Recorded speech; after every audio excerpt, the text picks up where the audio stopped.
mwalimu mzuri wa maadui zako kama mwalimu anaitwa muda. Muda ni mwalimu mzuri wanaokudharau na wanaokukebei, wanaokukejeli na wasiokufurahia. Muda ni kiboko kizuri, ni fimbo nzuri, ni mwalimu mzuri, ni darasa zuri.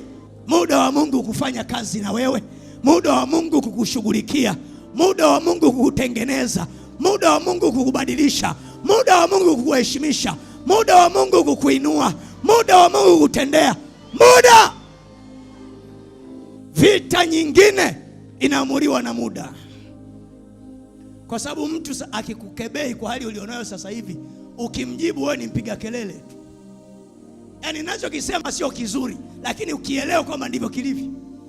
Kwamba mtu anakukejeli kwa sababu hali yako ya uchumi sasa hivi ni mbaya, na wewe mwenyewe unajua kweli hali yako ni nini, ni mbaya. Usimjibu kwa mdomo, mwambie Mungu tengeneza muda. Muda huo nabii anaandika, anasema Bwana atawapeleka ninyi kwenye bonde la kukata maneno, mahali ambapo hutahitaji kufungua mdomo kusema Mungu amenikumbuka.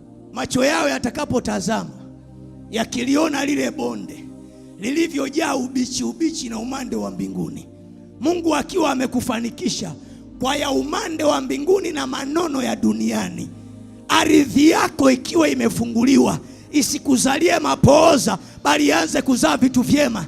Ardhi yako ikiapa kunyanyua gorofa chini yake, ardhi yako ikiapa kutoa thamani ndani yake, ardhi yako ikiapa kutoa vitu vya heshima ndani yake, nyakati hizo saa ya sherehe inaweza ikaisha ikaanza huzuni, na saa ya huzuni inaweza ikakoma ikaanza sherehe.